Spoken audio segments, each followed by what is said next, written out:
Shalom Bapak Ibu.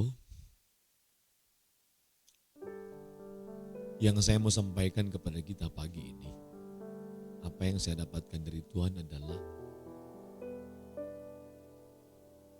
belajar menyembuhkan diri sendiri. Kita harus belajar untuk menyembuhkan diri sendiri.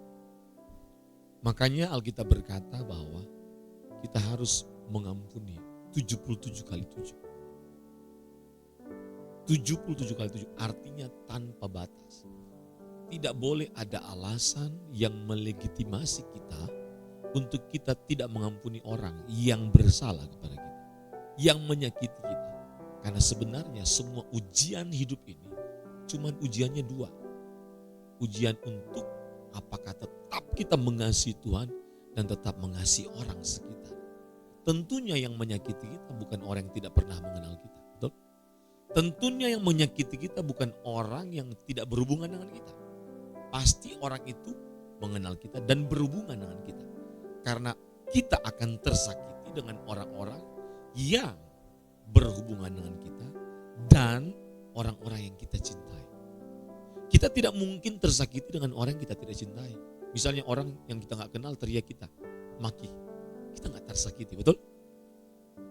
Lewat itu. Tapi ketika ada orang yang kita cintai bersikap tidak seperti yang kita harap, waduh, langsung kecewa, betul? Kecewa, marah, betul? Kalau itu berulang terus, berbulan-bulan, pasti langsung sampai ke tingkat benci. Dan ini yang bahaya.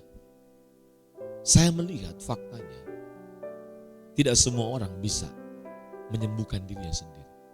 Tidak semua orang mampu untuk mengampuni orang lain dan mengampuni dirinya sendiri. Padahal sebenarnya kekuatan kita menghadapi persoalan ketika kita mampu untuk menyembuhkan diri kita sendiri dari luka-luka orang sekitar kita yang menyakiti kita, melukai kita, merendahkan kita, membuli kita, menolak kehadiran kita, tidak memberikan penghargaan atas apa yang kita kerjakan. Betul? Itu semua membuat hati kita kecewa. Kecewa kepada pemimpin yang kita dulu hormati. Ternyata dia tidak seperti yang kita lihat selama ini.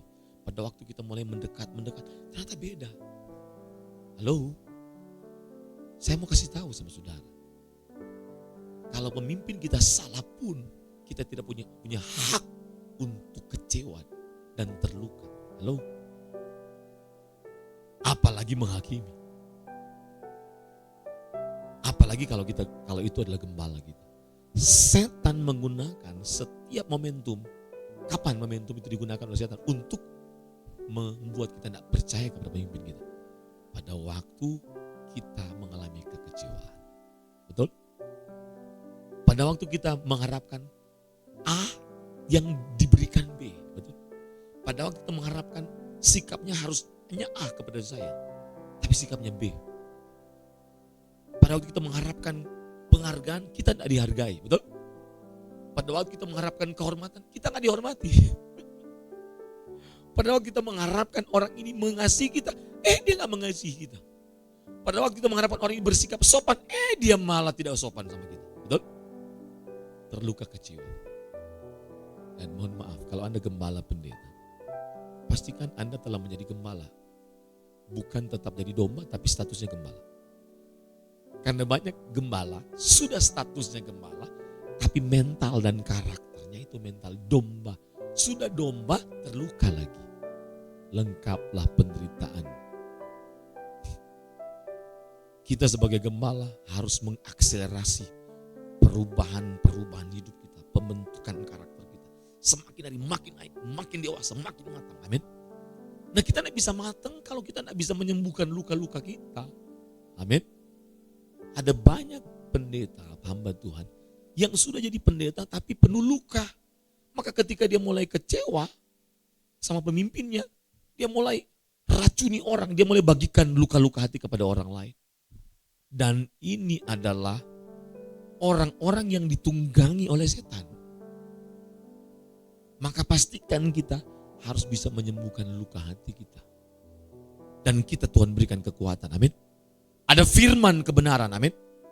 Ada Roh Kudus, amin. Dan semua tergantung kita. Karena setiap manusia punya kedaulatan untuk menyembuhkan dirinya atau tidak, amin. Karena kesembuhan diri itu keputusan. Kesembuhan atas luka hati keputusan. Karena pengampunan itu keputusan. Dan saya memutuskan untuk saya mengampuni orang. Karena dengan pengampunan saya menyembuhkan luka hati. Saya menyembuhkan kekecewaan. Dan itulah kekuatan kita menghadapi apapun, amin.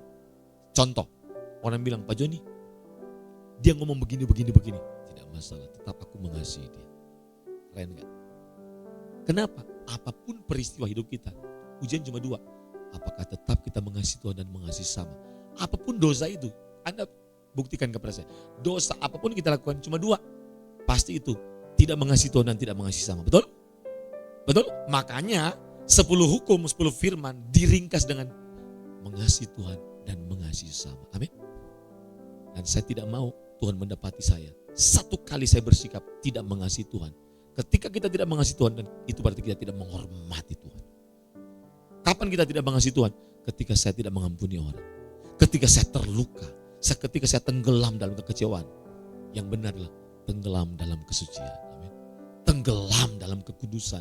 Tenggelam dalam kedamaian. Tenggelam di dalam yang namanya kasih. Wow, luar biasa gak? Maka saya sedang memprogram hidup saya. Membangun dialog kesucian dan dialog percintaan dengan Tuhan. Keren gak? Wow. Terus berdialog dengan Tuhan dalam pikiran saya. Dalam hati saya. Ketika ada orang ya. Tapi kalau gak ada orang, itu di kamar saya ngomong sama Tuhan. Ngomong. Betapa aku mencintaimu Bapa.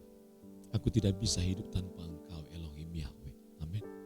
Makanya lagu apa ya, kan lagu-lagu semua romantis kan. Haus hatiku selalu bersama Yahweh Bapakku. Amin. Setiap waktu dimanapun berada, ku bersamamu. Yang aku perlu hanyalah dirimu, satu-satunya. Amin. Ku tinggal tetap di hadiratmu, ya Bapa. Amin. Keren gak? Tuhan tinggal tetap bersama kita. Bayangkan pikiran perasaan kita itu menyatu dengan pikiran perasaan Tuhan. Wow. Menyatu dengan hati Tuhan. Makanya kita mampu merasakan perasaan Tuhan, itu pencapaian prestasi terhebat. Mampu merasakan hadirat Allah setiap saat, itu prestasi terhebat. Amin. Makanya ketika kita mampu merasakan hadirat Tuhan dimanapun, mampu merasakan perasaan Tuhan, maka kebahagiaan Tuhan menjadi kebahagiaan kita. Amin. Itulah kebahagiaan kekal.